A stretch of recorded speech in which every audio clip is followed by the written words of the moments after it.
اللهم إني ظلمت نفسي ظلما كثيرا ولا يغفر الذنوب إلا أنت فاغفر لي আল্লাহ তুমি ছাড়া গুনাহ ক্ষমার করার তো কেউ নাই, আমি তো সবচেয়ে বড় জালিম।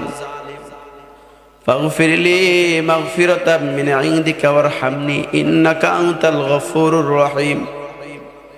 ওই যে বাবা আদম দোয়া করছে, আল্লাহ পাক রব্বুল আলামিন আদম আলাইহিস সালামকে জমিনের মধ্যে পাঠায় দিয়েছে। 350 বছর পর্যন্ত আদম আলাইহিস সালাম কাঁদলেন, আল্লাহর কাছে দোয়া করলেন, রব্বানা যালামনা আনফুসানা ওয়া ইল্লাম তাগফির লানা ওয়া তারহামনা লানাকুনান্না মিনাল খাসিরিন। আল্লাহর কাছে দোয়া করা, তওবা করা। কারণ নবীজি বলছেন, আত-তাইবু মিনাজ যামবি কামান লা যামবা লাহু।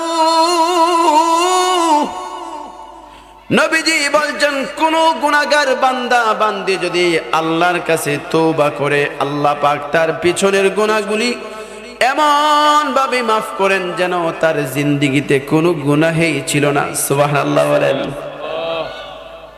মনে হয় নবজাতক শিশুর মতো পুত পবিত্র হয়ে যায়।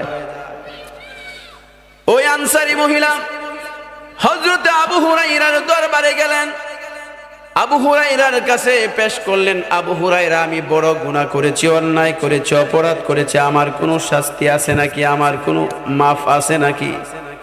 আবু হুরায়রা খেয়ে না খেয়ে নবীজির দরবারে পড়ে থাকেন, একজন সাধারণ সাহাবী। হযরত আবু হুরায়রার মাথা গরম হয়ে গেছে গুনার কথা শুই না। আবু হুরায়রা ধমক দিলেন, হাই যাও, তোমার মতো নাফরমান, তোমার মতো গুনাহগারকে আল্লাহ মাফ করবেন না, চলে যাও, চলে যাও।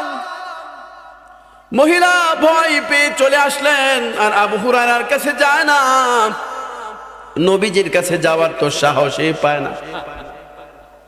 এবার আবু হুরায়রা নবীজির কাছে গেলেন, নবীজির কাছে যায় বললেন, ওগো আল্লাহর পয়গম্বর, একজন মদিনার আনসারী মহিলা আমার কাছে আসছে, আয়েশা গুনাহের কথা স্বীকারোক্তি দিয়েছে, নিজের গুনাহের কথা স্বীকারোক্তি দিয়া মাফ চাইতেছে, আল্লাহর কাছে তওবা আছে নাকি, আল্লাহ পাকে তার গুনাহ মাফ করবেন কিনা? ও মুসলমান, ডাক দিয়া বলেন তো দেখি, গুনাহ কে ক্ষমা করেন? আল্লাহ। গাফিরিয যামবি ওয়া কাবিলিত তাওব।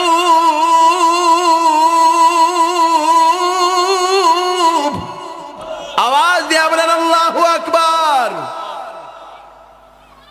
আল্লাহর পয়গম্বর ডাক দিয়া বললেন, আবু হুরায়রা, গুনাহ কি তুমি ক্ষমা করবা না আল্লাহ ক্ষমা করব? আবু হুরায়রার মাথা আবার গরম হইছে। আবু হুরায়রা রাদিয়াল্লাহু তাআলা আনহু ডাক দিয়া বলেন, আল্লাহ গুনাহ ক্ষমাকারী, তাহলে তুমি তাকে বিদায় করার কি? আল্লাহু আকবার। রাহমাতুল লিল আলামিন এবার মহিলার পক্ষে দলিল দেওয়া শুরু করলেন। ও আবু হুরায়রা, তুমি কেন মহিলাকে পাঠিয়ে দিলাম?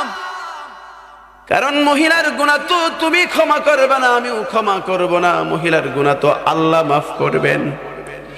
নবীজি সূরাতুজ জুমারের 53 নম্বর আয়াত শোনায়া দিলেন, ইয়া ইবাদিয়াল্লাযীনা আসরাফু আলা আনফুসিহিম লা তাকনাতু মির রাহমাতিল্লাহ ইন্নাল্লাহা ইয়াগফিরুয যুনুবা জামিআ ইন্নাহু হুয়াল গফুরুর রহিম।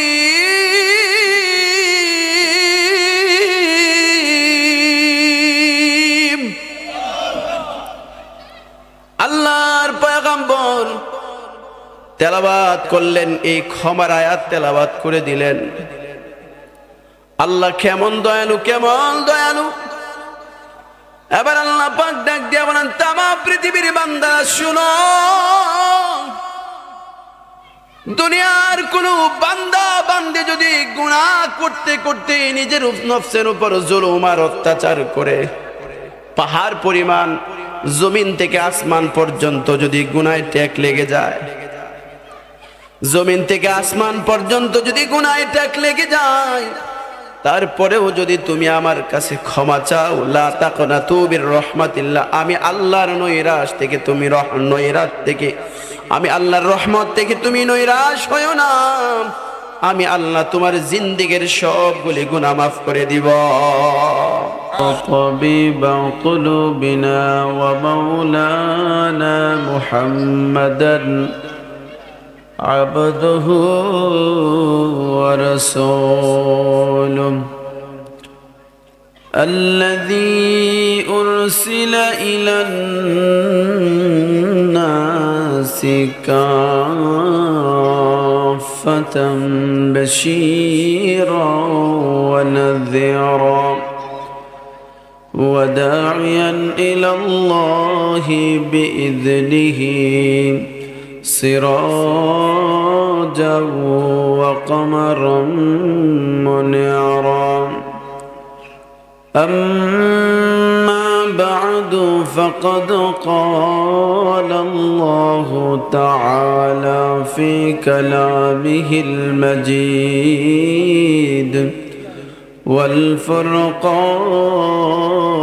والفرقان الحميد: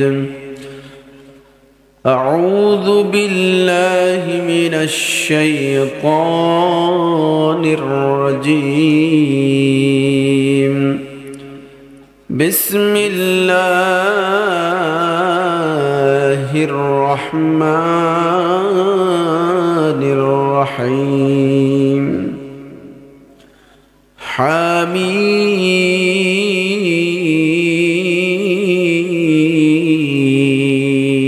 حميم. تنزيل الكتاب من الله العزيز العليم. غافر الذنب وقابل التوب شديد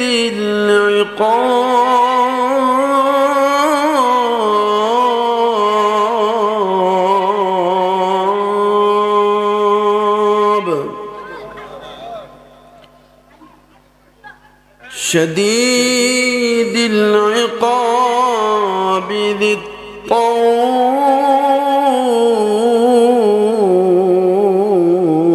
الطول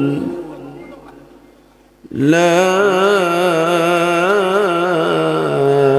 إله إلا هو إليه المصير.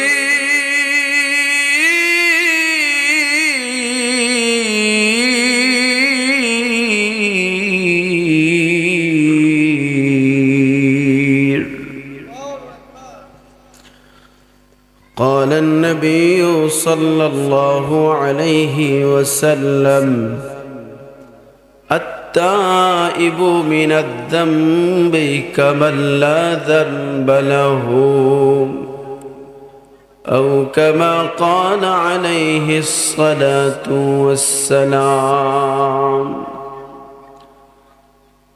درود শরীফ পড়ি সকলেই মিলে। এই বক্স আরো কাছে দেওয়া দরকার, একদম পিছনে হয়ে গেছে।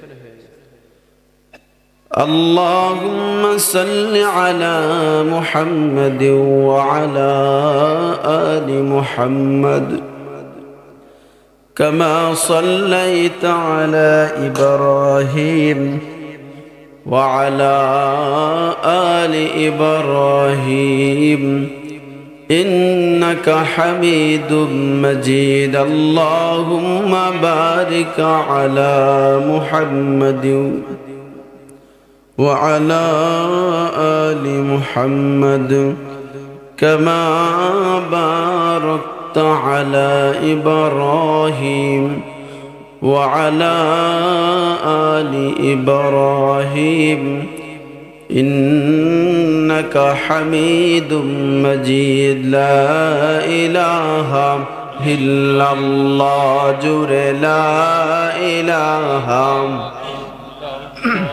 محبت لا إله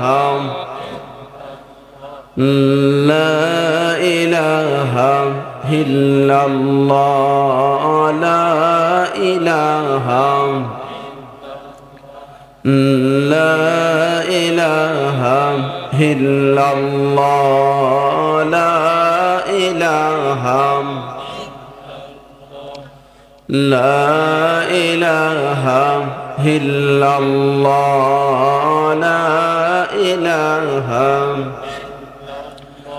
বহু দূরে মদিনা কেমনে যাব জানি না বহু দূরে মদিনা কেমনে যাব জানি না দয়াল আল্লাহ দয়া করো দয়াল আল্লাহ দয়া করো মিটাও মনের ভাষণা লা ইলাহা জোরে লা ইলাহা ইল্লাল্লাহ লা ইলাহা লা ইলাহা ইল্লাল্লাহ লা ইলাহা লা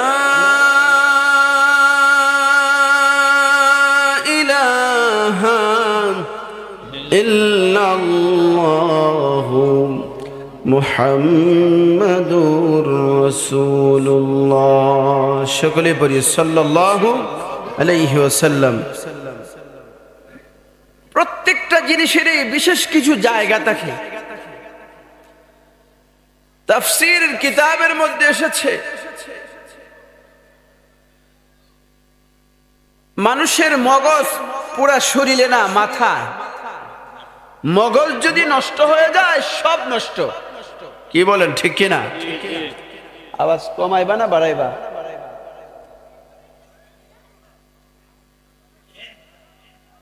তাফসীরের কিতাবের মধ্যে আওয়াজ মোটা করো এবং সাউন্ড বাড়াও। তাফসীরের কিতাবের মধ্যে লিখেছে কোরআনে কারীমের মগজ হলো হামিম দিয়া যতগুলি সূরা শুরু হয়েছে এগুলি হলো কোরআনের মগজ। সুবহানাল্লাহ বলেন। কোরআনে কারীমে একেবারে সূরা মুমিন থেকে শুরু করে সূরাতুল আহকাফ পর্যন্ত 47 নম্বর সূরা 46 নম্বর সূরা পর্যন্ত লাগাতার 60টি সূরা আছে। প্রত্যেকটা সূরায় আল্লাহ পাক শুরু করেছেন, শুরুতে উল্লেখ করেছেন হামিম। সুবহানাল্লাহ বলেন। কোরআনে কারীমের 114 খানা সূরার ভিতরে এই 60টা সূরাকে আলাদা করে মুফাসসিরিনে কেরাম বলেছেন এই হামিমকে একত্রে এগুলিকে হাওয়ামিমও বলা হয়। এগুলি হলো কোরআনের মগজ। লাগাতার কয়টি সূরা? জোরে বলেন কয়টি? 60টি। 40 নম্বর থেকে শুরু করে 46 নম্বর পর্যন্ত, আহকাফ পর্যন্ত। এবার আসুন এই সূরার বৈশিষ্ট্যাবলী কি? হাওয়ামিমগুলি, এই যে লাগাতার 60টা সূরার শুরুতে হামিম শব্দ উল্লেখ করা হয়েছে। মুতাশাবিহাত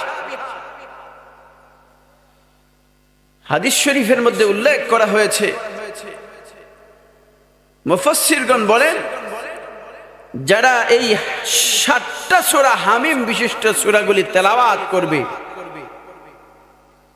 আখিরাতে হাসরের কঠিন ময়দানে এক একটা হামিম ওয়ালা সূরাগুলি এক একটা জাহান্নামের দরজায় দাঁড়ায় থাকবে আর বলবে, এই জাহান্নামের ফেরেশতারা শুনো, আমাকে তেলাওয়াত করেনেওয়ালা ওই ভদ্রলোক তাকে এই জাহান্নামের আগুনে নিক্ষেপ করবে না, আমি তার পাহারাদার। এভাবে জাহান্নাম 60টা জাহান্নাম বা জাহান্নামের 60টা স্তরের মধ্যে এই 60টা হামিম সূরা দাঁড়িয়ে থাকবে। আর যিনারা তেলাওয়াত করবে তেলাওয়াতকারীদেরকে পাহারা দিয়া দিয়া জাহান্নাম থেকে মুক্তি কইরা জান্নাত পর্যন্ত পৌঁছিয়ে দিবেন। বলেন এই সূরাগুলি সাধারণ কোন সূরা না অসাধারণ? গুরুত্বপূর্ণ সূরা। আল্লাহ রাসূল সাল্লাল্লাহু আলাইহি ওয়াসাল্লামের একখানা হাদিস আব্দুল্লাহ ইবনে মাসউদ রাদিয়াল্লাহু তাআলা আনহু থেকে বর্ণনা। তিনি বলেন, একজন মানুষ তার সুন্দর একটা বাসভবন খুঁজতেছিল, আর বাসভবনটা খুঁজতে যে সে একটা উদ্যানের ভিতরে প্রবেশ করলো, একটা বাগানের ভিতরে প্রবেশ করলো, পার্কের ভিতরে প্রবেশ করলো। আপনারা যারা পার্কে গিয়েছেন চিত্ত বিনোদনের জন্য, পরিবারের সদস্যদেরকে নিয়ে গিয়েছেন একটু আনন্দ উল্লাসের জন্য, সুন্দর চিত্র দেখার জন্য, পার্কের বিভিন্ন জায়গায় বিভিন্ন সিস্টেম থাকে, কোথাও একটু নরমাল, কোথাও একটু বিশেষ জায়গা থাকে। পার্কের ভিতরে ঢুকতে গেলে টিকিট লাগে, আবার দেখবেন ভিতরে ঢোকার পর আরো কিছু আকর্ষণীয় জায়গা আছে, এখানে আবার আলাদা টিকিট করে ঢুকতে হয়। আছে না নাই?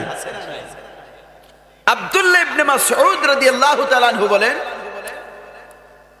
কোরআনে কারীমের এই ৭ সূরা ছাড়া অন্যান্য সূরাগুলি হলো সাধারণ পার্কের মতো, বাগানের মতো। আর আপনি যে পার্কের বা বাগানের বিশেষ একটা জায়গায় যেখানে গেলে চূড়ান্ত পর্যায়ের আনন্দ উল্লাস পাওয়া যায়, ওই জায়গাটাই হলো কোরআনে কারীমের ৭টা হামিম বিশিষ্ট সূরাগুলি। এখানে কোনো মুমিন বান্দা তেলাওয়াত করতে করতে যদি যায়, তার মনটা চিত্ত বিনোদন হয়, আনন্দ উল্লাসে ভরপুর হয়ে যায়, যেমনি ভাবে আমি আব্দুল্লাহ ইবনে মাসউদের মনটাও আনন্দিত হয়ে যায়। সুবহানাল্লাহ। এবার আসেন এই সূরার কার্যকারিতা কি। আমি তেলাওয়াতকৃত ৩খানা আয়াত আপনাদের সামনে তেলাওয়াত করেছি, ইলাইহিল মাসির পর্যন্ত পাঠ করেছি।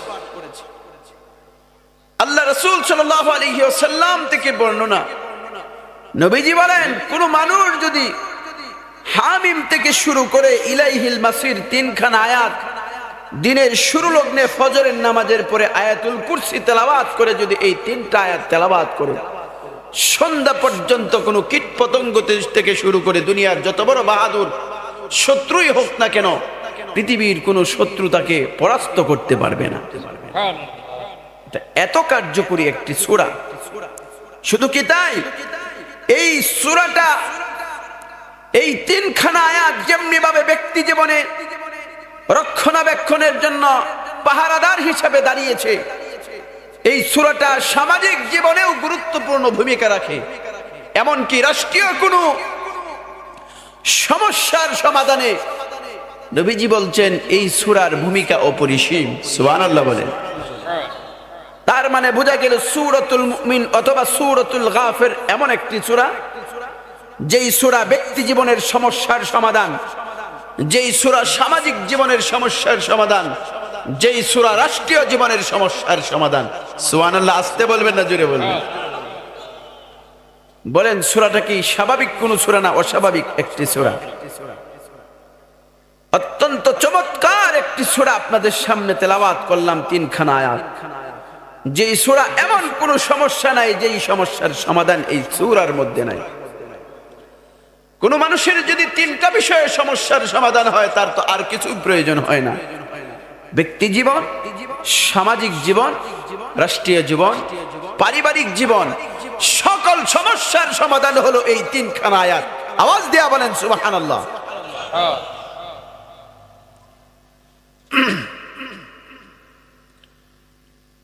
হযরতে আবু হুরায়রা রাদিয়াল্লাহু তাআলা আনহু থেকে বর্ণনা হাদিস, তাফসীর কারকগণ এই হাদিসটা উল্লেখ করেছেন। একজন তাবেঈ সাবেদ বুনানি রাহমাতুল্লাহি আলাইহি, তিনি একটা ওয়াকিয়া নিয়ে আসছেন তাফসীর ইবনে কাসির থেকে। সাবেদ বুনানি রাহমাতুল্লাহি আলাইহি বলেন, আমি একদিন হঠাৎ করে নামাজ আদায় করার জন্য একটি বাগানের ভিতরে প্রবেশ করলাম। এমন সময় নামাজের পূর্ব মুহূর্তে আমি সূরাতুল মুমিনের এই তিনখানা আয়াত তেলাওয়াত করতেছিলাম। হামিম তানজিলুল কিতাবি মিনাল্লাহিল আজিজিল আলীম গাফিরিদ যামবি ওয়া কাবিলিত তাওবি শাদীদিল ইকাবি যিত তাউল লা ইলাহা ইল্লা হু ইলাইহিল মাসীর।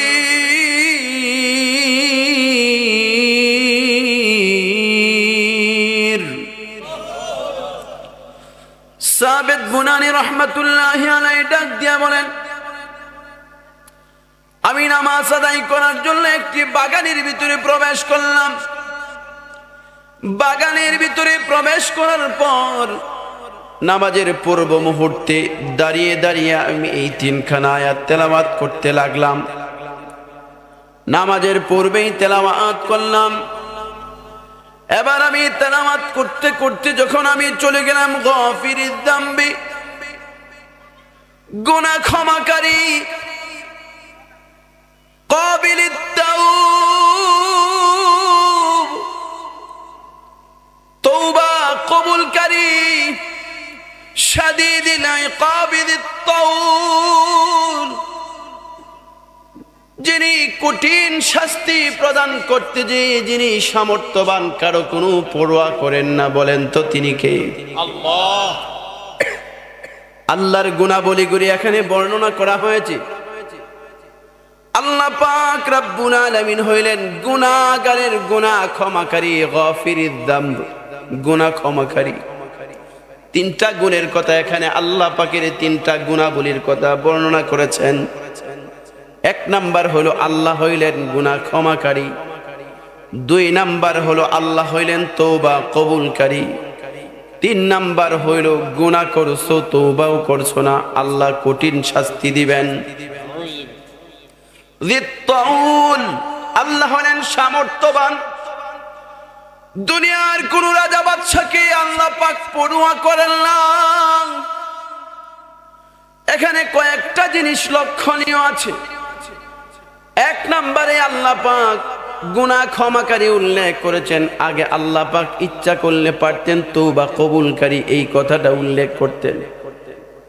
আল্লাহ পাক এই জিনিসটা বুঝাইলেন, কোন বান্দা তওবা না করলেও আল্লাহ গুনাহ ক্ষমা করার ক্ষমতা আছে না? না, ক্ষমতা আছে। আল্লাহ কাউকে পরোয়া করেন না। আল্লাহ যাকে ইচ্ছা তাকে ক্ষমা করে দেন। আল্লাহু আকবার বলেন। আল্লাহ হইলেন সামর্থ্যবান, আল্লাহ শক্তিমান, আল্লাহ ক্ষমতাওয়ালা। আল্লাহ পাক রব্বুল আলামিনের ক্ষমতা অপরিসীম, যিনি কারো কোনো পরোয়া করেন না, তিনি হলেন আল্লাহ। এবার সাবিত বুনানি রহমাতুল্লাহি আলাইহি ডাক দেয়া বলেন, আমি যখন তেলাওয়াত করতে করতে গাফিরিদ যামবি পর্যন্ত পৌঁছে গেলাম, এমন সময় পিছন দিক দিয়া সুন্দর একটা খচ্চরের উপর সওয়ার হয়ে ইয়ামানি কাপড় পরিহিত একজন ভদ্রলোক আমার পিছন দিক দিয়ে এসে দাঁড়াইল। দাঁড়িয়ে বলতেছি, হে সাবিত বুনানি, তুমি যখন গাফিরিদ যামবি পাঠ করবে তখন তুমি পড়বে ইগফিরলি ইগফিরলি ইগফিরলি। ওগো গুনাহ ক্ষমাকারী, তুমি আমার গুনাহগুলি মাফ করে দাও। তুমি যখন পড়বে কাবিলিত তাওব, তুমি যখন পড়বে তওবা কবুলকারী, তখন তুমি এই দোয়াটা পড়ে নেবে, ইকবাল তাওবাতি। ওগো আল্লাহ, তুমি তো তওবা কবুল করো, তুমি তওবা কবুলকারী, তুমি আমার তওবাটা কবুল করে নাও। তুমি যখন পড়বে শাদীদিল ইকাব, তখন তুমি আল্লাহর কাছে দোয়া করবে, লা তুআকিবনি, আল্লাহ তুমি আমাকে কঠিন শাস্তি দিও না, তুমি আমাকে কঠিন শাস্তি দিও না গো আল্লাহ। এই দোয়াটা আল্লাহর কাছে তুমি করবে। সাবেত মুনানি রহমাতুল্লাহি আলাইহি নামাজ শেষ করলেন। নামাজ শেষ করে আবার গেটের কাছে যখন চলে গেলেন, বাগানের গেটের কাছে, গেটম্যানের কাছে জিজ্ঞাসা করলেন, ও ভাই, ইয়ামানি কাপড় পরিহিত কোন মানুষ কি এই দরজা দিয়ে প্রবেশ করেছে অথবা বের হয়েছে? এবার দারওয়ান ডাক দিয়া বলে, এমন কোন মানুষ কচ্ছপের উপর সওয়ার হয়ে এমন কোন মানুষ আসেও নাই, বেরও হয় নাই। সাবেত বুনানি রহমাতুল্লাহি আলাইহি বুঝতে বাকি নাই, এটা কোন পৃথিবীর মানুষ হতে পারে না, আল্লাহর তৈরি ফেরেশতা, আল্লাহর তৈরি ফেরেশতা। মুসলমান বন্ধুগণ, আমার কথাগুলি খুব খেয়াল করে বুঝবেন। আল্লাহর পয়গম্বর শিখিয়ে দিলেন, তামাম পৃথিবীর মানুষ তোমরা যখন যুদ্ধের ময়দানে যাবে, রাত্রিবেলায় যদি তোমরা দেখো শত্রুর আক্রমণের ভয় দেখো, তাহলে তোমরা তেলাওয়াত করবে হামিম লা ইউনসারুন, অর্থাৎ হামিম তেলাওয়াত করে করে অন্যান্য আরো আল্লাহর কাছে দোয়া চাইবে, সাহায্য চাইবে। আল্লাহর কাছে সাহায্য চাইতে দেরি হবে, আল্লাহ পাক তোমাদের উপর সাহায্য দিতে দেরি হবে না। মুসলমান বন্ধুগণ, আমার কথাগুলি খুব খেয়াল করে বুঝবেন। এটা এমন এক আয়াত, যে আয়াতগুলি ব্যক্তি জীবনের সমস্যার সমাধান হয়ে যায়, পারিবারিক জীবনের সমস্যার সমাধান, যুদ্ধ ক্ষেত্রে এই সমস্যার সমাধান হয় যে আয়াতগুলি রাষ্ট্রীয় জীবনের সমস্যার সমাধান হয়ে যায়। হযরত ওমর ফারুক রাদিয়াল্লাহু তাআলা আনহু অর্ধ পৃথিবীর বাদশা ছিলেন। এমন সময় সিরিয়ার একজন ভদ্রলোক তাফসীরের কিতাবের মধ্যে উল্লেখ করেছে, সিরিয়ার প্রভাবশালী একজন শক্তিধর একজন মানুষ ওমর ফারুকের কাছে আসা যাওয়া করতেন। হযরত ওমরের কাছে বড় সম্পর্ক ছিল। উমরের দরবারে আইসা বসতেন, মাঝে মধ্যেই বসতেন, আলাপচারিতা করতেন, আদব দেখাইতেন।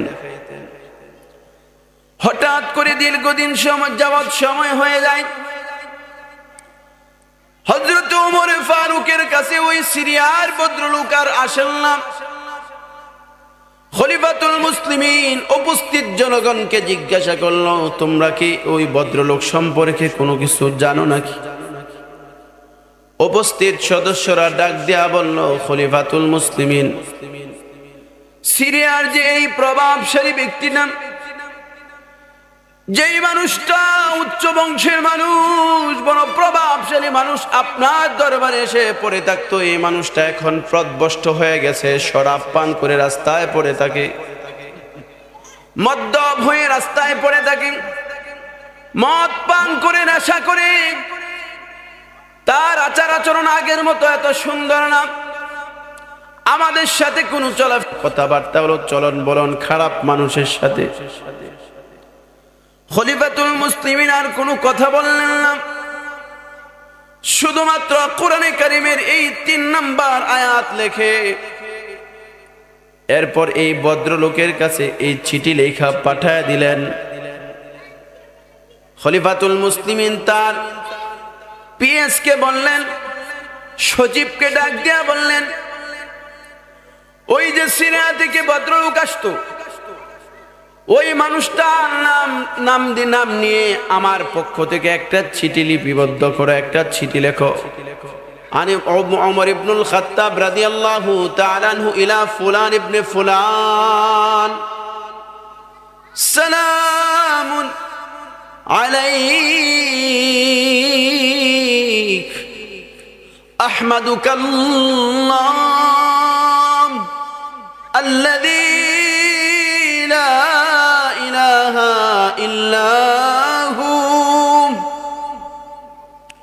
এভাবে পুরোটা আয়াত লেখলেন। বললেন গাফিরুদ যামবি ওয়া কাবিলুত তাওবি শাদীদুল ইকাব। তিনি তিনার ভাষায় লেখলেন, কোরআনে কারিমে আছে গাফিরিদ যামবি, তিনি লেখছেন গাফিরুদ যামবি, আল্লাহর প্রশংসা এভাবে লেখছেন, তার চিঠির ভাষায় লেখছেন, পুরোটা লেখছেন ইলাইহিল মাসির পর্যন্ত লেখা। এবার বললেন, একজন বার্তাবাহক পাঠায়া দিলেন ওই ভদ্রলোকের কাছে, সিরিয়ার ভদ্রলোকের কাছে। খলিফাতুল মুসলিমিন ডাক দিয়া বললেন, ও ভাই, তুমি যে সিরিয়ার ওই ভদ্রলোকের কাছে আমার চিঠিটা নিয়ে যাইবা, তিনি যখন শরাব পান করে নাস্তায় পড়ে থাকবে এমন সময় কিন্তু তুমি চিঠি দিবা না, আমার চিঠিটা তখন দিবা যখন দেখবা সে সুস্থ অবস্থায় আছে। যখন সে পুত পবিত্র অবস্থায় থাকবে তখন আমার চিঠিটা তার কাছে দিয়া দিবা। বার্তাবাহক সাংবাদিক খলিফাতুল মুসলিমিনের কথা অনুযায়ী তার কাছে সময় মতো সুস্থ শরীর যখন তখন তার কাছে চিঠিটা পৌঁছায় দিল। রাষ্ট্রীয় দাওয়াত চলতেছে, খলিফা তখন প্রধানমন্ত্রী, অর্ধ পৃথিবীর প্রধানমন্ত্রী। খেয়াল করবেন একটা খারাপ মানুষকে কিভাবে দাওয়াত দিতে হয়, একজন মদখুর জুয়াখুরকে কিভাবে, ভ্রষ্টতা দেখি একজন মানুষকে কিভাবে আল্লাহমুখী করতে হয়। খলিফাতুল মুসলিমিন এটার দৃষ্টান্ত স্থাপন করেছেন। খলিফাতুল মুসলিমিনের চিঠিটা সুস্থ অবস্থায় যখন দিলেন, দেওয়ার পরে এত প্রভাবশালী বাদশা ছিলেন খলিফা ওমর। চিঠি পাওয়ার পর সুন্দর করে চিঠিটা খুললেন, খোলার পরে সুন্দর করে চিঠিটা পড়লেন। পড়ার পরে ওই ভদ্রলোক চিন্তা করতেছে, এখানে দেখা যায় খলিফাতুল মুসলিমিন আমাকে সালাম দিয়েছে, আল্লাহর প্রশংসা করেছে, আল্লাহ পাক ক্ষমাকারী, এটার সুসংবাদ দিছে, আল্লাহ পাক গিয়ে তওবা কবুল করে এটার সুসংবাদ দিয়া দিছে। আবার যদি তওবা না করি তাহলে কঠিন শাস্তি দিবেন আল্লাহ, এটার শাস্তির ভয়ও আমাকে দেখাইলো। খলিফাতুল মুসলিমিন তো ইচ্ছা করলে পারতেন আমাকে শরাব পান করার শাস্তি দিতে পারতেন, তিনার শক্তি ছিল, সামর্থ্য ছিল, কিন্তু খলিফা বড় মায়া করে মোহাব্বত করে আমার কাছে সম্মানের সাথে চিঠি দিয়েছেন। চিঠি দিয়ে আমাকে আল্লাহর উপর ভরসাও দেখাইছেন, আবার শাস্তির ভয়ও দেখাইছেন। এই চিঠি পড়তে দেরি হলো, চোখ দিয়া জর্জর করে পানি বের হইতে দেরি হলো না। আল্লাহু আকবার বলেন। সবচেয়ে বড় প্রভাব, গাফিরিদ যামব ওয়া কাবিলিত তাওব।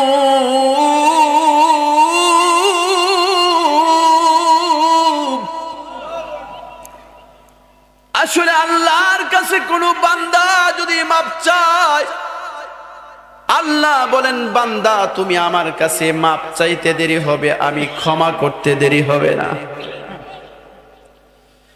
একদিন নয়, দুই দিন নয়,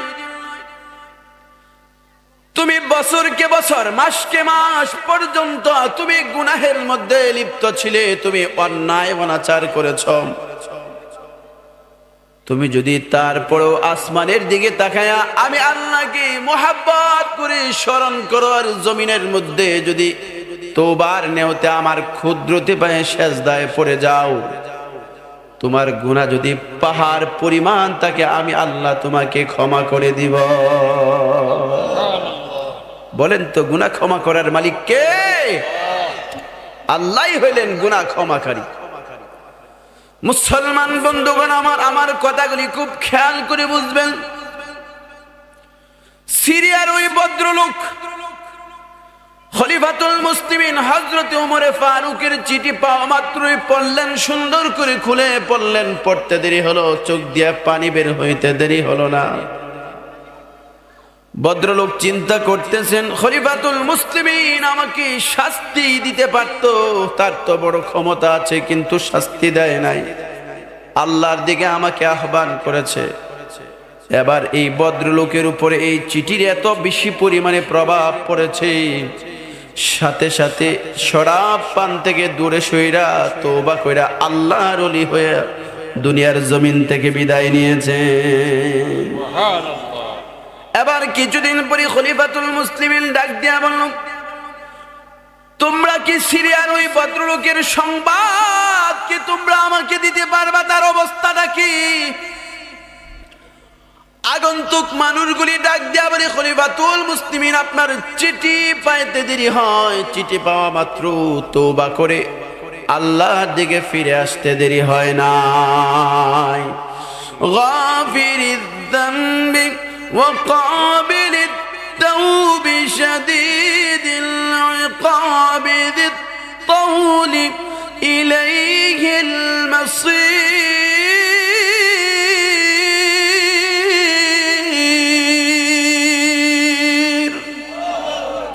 তিনি কে? জবান খুলে বলেন তিনি কে? আর আওয়াজ দেয়া বলেন তিনি কে? আরো আওয়াজ দেয়া বলেন তিনি কে? তিনি তো সে আল্লাহ যিনি গুনাহ ক্ষমা করেন, তওবা কবুল করেন। রাজি আছি আল্লাহর কাছে তওবা করতে? কারা কারা রাজি? হাত উঠিয়ে দেখান। আল্লাহ তুমি আমাদের সবাইকে কবুল করো। জোরে সোরে বলেন আমিন। কষ্ট হচ্ছে আপনাদের? কষ্ট হচ্ছে? মুসলমান বন্ধুগণ, আমার কথাগুলি খুব খেয়াল করে বুঝবেন। আমি হাদিস থেকে আপনাদেরকে একটা ঘটনা শোনাইতে চাই, ওয়াকিয়া শোনাইতে চাই। মদিনার একজন প্রভাবশালী সম্ভ্রান্ত ফ্যামিলির একজন মহিলা, আনসারী মহিলা নবীজি তখন মদিনায় বসবাস করেন। মক্কা থেকে মদিনায় নবীজি হিজরত করে চলে গেছে। মদিনায় নবীজির বড় সম্মান আর মর্যাদার পাত্র নবীজি। সকলের হৃদয়ের স্পন্দন হলো আমার আপনার পয়গম্বর বিশ্ব নবী রাহমাতাল লিল আলামিন।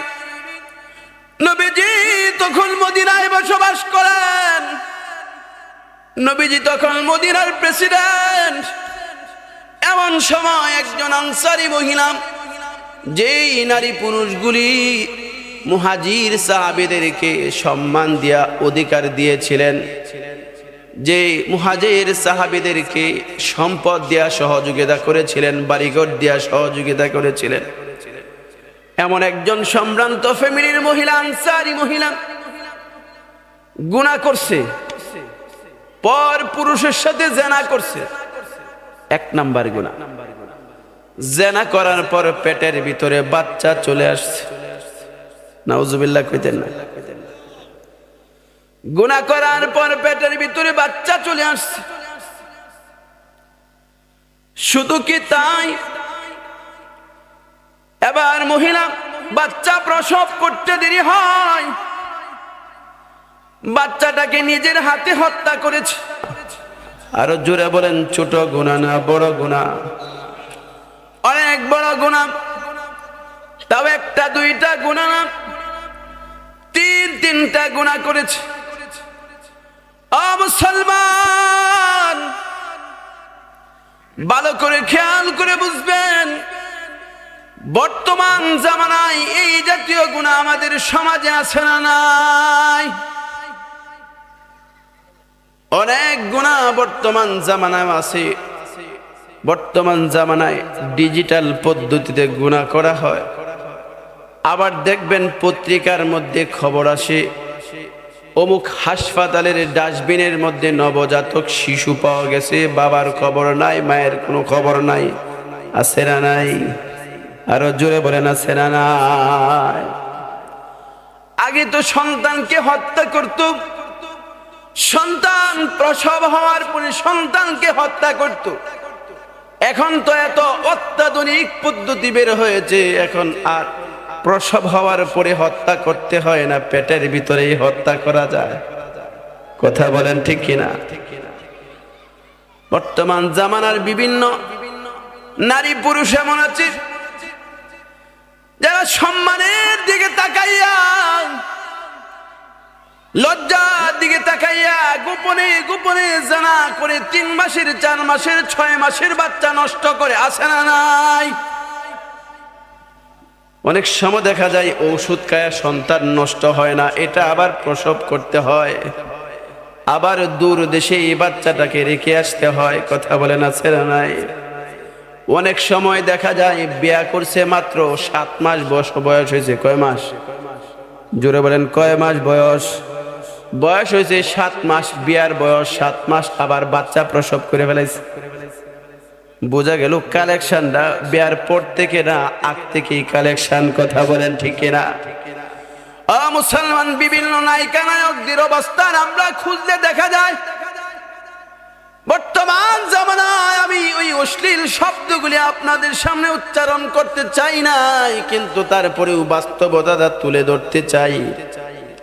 পেটের ভিতরে বাচ্চা চলে আসছে, কিন্তু যার সন্তান যে বাবা সে স্বীকৃতি দেয় না। মা আয়েশা শত শত সাংবাদিকদের সামনে আয়েশা বলে, আমার পেটের ভিতরে যে বাচ্চা, এই বাচ্চার বাবা হলো অমুক।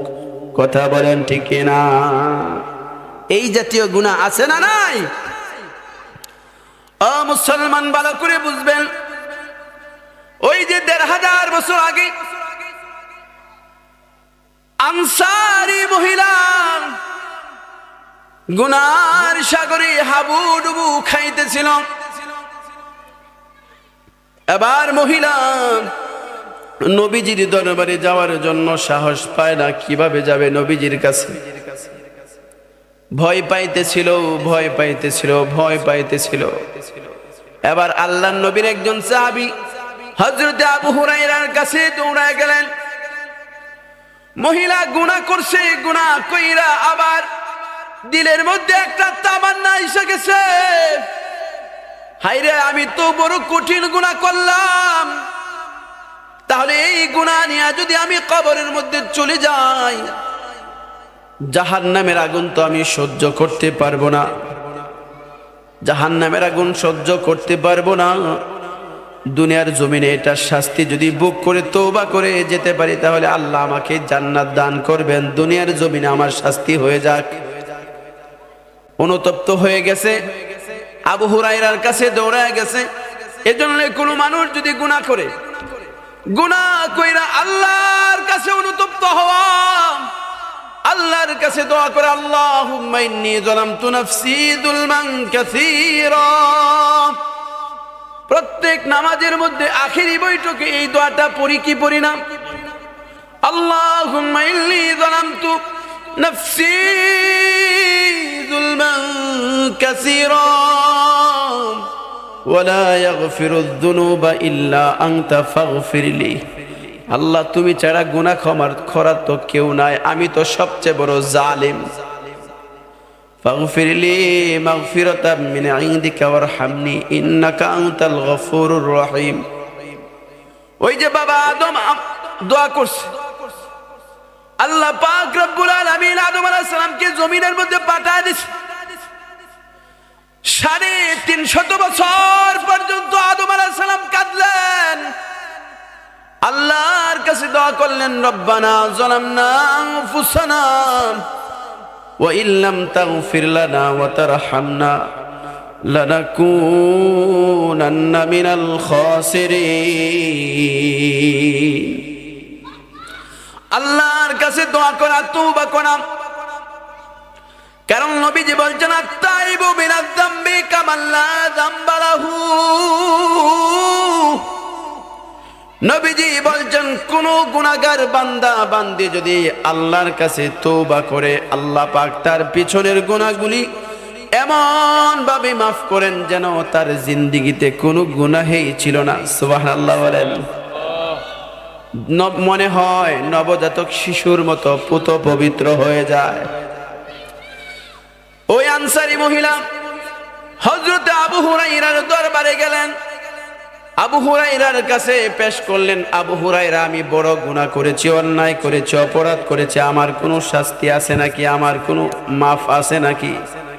আবু হুরায়রা খেয়ে না খেয়ে নবীজির দরবারে পড়ে থাকেন, একজন সাধারণ সাহাবী। হযরতে আবু হুরায়রার মাথা গরম হয়ে গেছে গুনার কথা শুই না। আবু হুরায়রা ধমক দিলেন, হাই যাও, তোমার মতো নাফরমান, তোমার মতো গুনাহগারকে আল্লাহ মাফ করবেন না, চলে যাও চলে যাও। মহিলা ভয় পেয়ে চলে আসলেন, আর আবু হুরায়রার কাছে যায় না, নবীজির কাছে যাওয়ার তো সাহসই পায় না। এবার আবু হুরায়রা নবীজির কাছে গেলেন, নবীজির কাছে যায় বললেন, ওগো আল্লাহর পয়গম্বর, একজন মদিনার আনসারী মহিলা আমার কাছে আসছে, আয়েশা গুনাহের কথা স্বীকারোক্তি দিয়েছে, নিজের গুনাহের কথা স্বীকারোক্তি দিয়া মাফ চাইতেছে, আল্লাহর কাছে তওবা আছে নাকি, আল্লাহ পাকে তার গুনাহ মাফ করবেন কিনা। ও মুসলমান, ডাক দিয়া বলেন তো দেখি, গুনাহ কে ক্ষমা করেন? আল্লাহ। গাফিরিয যামবি ওয়া কাবিলিত তাওব।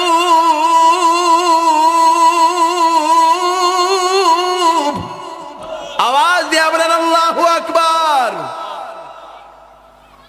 আল্লাহর পয়গম্বর ডাক দিয়া বললেন, আবু হুরায়রা, গুনাহ কি তুমি ক্ষমা করবা না আল্লাহ ক্ষমা করব? আবু হুরায়রার মাথা আবার গরম হইছে। আবু হুরায়রা রাদিয়াল্লাহু তাআলা আনহু ডাক দিয়া বলেন, আল্লাহ গুনাহ ক্ষমাকারী, তাহলে তুমি তাকে বিদায় করার কে? আল্লাহু আকবার। রাহমাতুল লিল আলামিন এবার মহিলার পক্ষে দলিল দেওয়া শুরু করলেন। ও আবু হুরায়রা, তুমি কেন মহিলাকে পাঠিয়ে দিলাম? কারণ মহিলার গুনাহ তো তুমি ক্ষমা করবে না, আমিও ক্ষমা করব না, মহিলার গুনাহ তো আল্লাহ মাফ করবেন। নবীজি সূরাতুজ জুমারের 53 নম্বর আয়াত শোনায়া দিলেন, ইয়া ইবাদিয়াল্লাযীনা আসরাফু আলা আনফুসিহিম লা তাকনাতু মির রাহমাতিল্লাহ ইন্নাল্লাহা ইয়াগফিরুয যুনুবা জামিআ ইন্নাহু হুয়াল গফুরুর রহিম।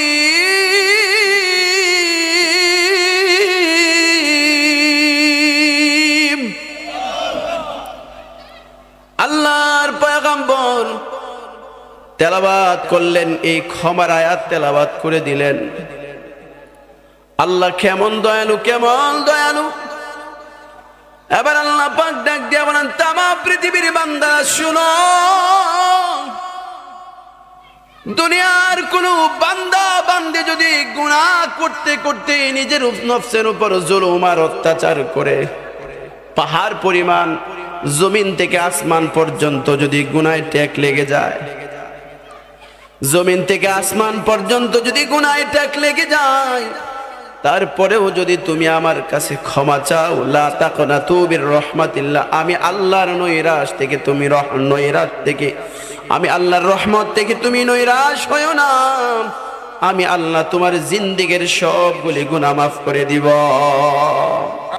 আল্লাহ তুমি দয়ার সাগর, আল্লাহ তুমি দয়ার সাগর, রহমানুর রহিম, তোমার দয়ায় পূর্ণ আমার সারা নিশিদিন, তোমার দয়ায় পূর্ণ আমার সারা নিশিদিন। কথা বলেন ঠিক না? আল্লাহ হইলেন রহমান, আল্লাহ হইলেন রহিম।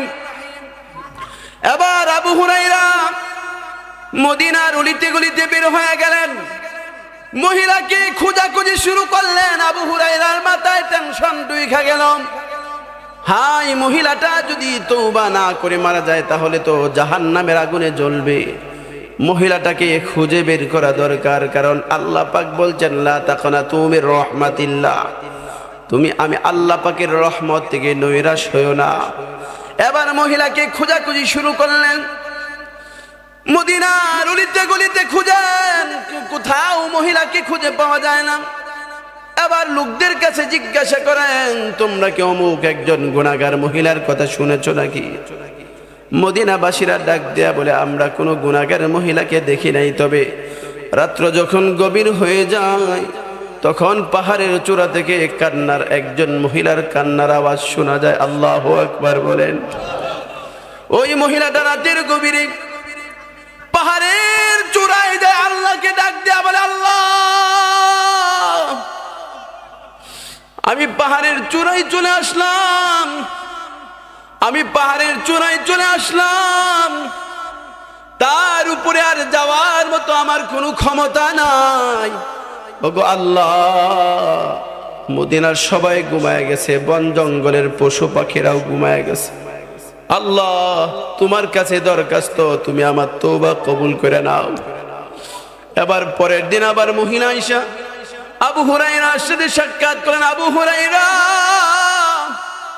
বলো দেখি, আল্লাহর পয়গম্বর রাহমাতাল লিল আলামিন কে আমার ব্যাপারে কোনো সংবাদ দিয়েছেন নাকি? আবু হুরায়রা ডাক দিয়া বলে, মহিলা গো, আনসারী মহিলা, তুমি শুনো শুনো। ওই আয়াতটা শোনায় দিলেন, সূরাতুজ জুমারের 53 নম্বর আয়াত শোনায় দিলেন। শোনায় দিয়া বলেন, তুমি যতই গুনাহ করো না কেন, আল্লাহ তোমাকে ক্ষমা করার জন্য প্রস্তুত। আল্লাহু আকবার বলেন, আরো আওয়াজ দিয়ে বলেন আল্লাহু আকবার। বলেন তো দেখি, গুনাহ যতই করি আমার আপনার গুনাহ কে ক্ষমা করবেন? আরো জোরে সুরে বলেন, কে? সে আল্লাহর কাছে তওবা করতে আমরা সকলেই রাজি আছি তো ইনশাআল্লাহ? দেখি কারা কারা রাজি। আল্লাহ তুমি সবাইকে কবুল করো, জোরে সুরে বলেন আমিন। জিকির করেন লা ইলাহা ইল্লাল্লাহ। আরো কোনো কম দামি মাউথপিস থাকলে আইনো মাহফিলে,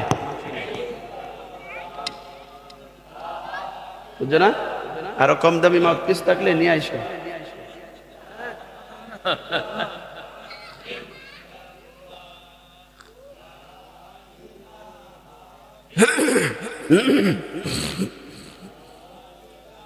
জিকির করেন লা ইলাহা, জোরে লা ইলাহা ইল্লাল্লাহ, লা ইলাহা মুহাব্বতে লা ইলাহা ইল্লাল্লাহ, লা ইলাহা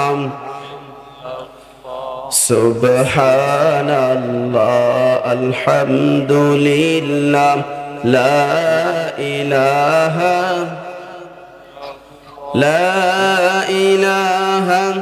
ইল্লাল্লাহ, লা ইলাহা। ডানে মাটি বামে মাটি, নিচে মাটির বিছানা, উপরে বাঁশের ছাউনি, মানুষ চিন্তা করে দেখো না। সুবহানাল্লাহ, আলহামদুলিল্লাহ, লা ইলাহা লা ইলাহা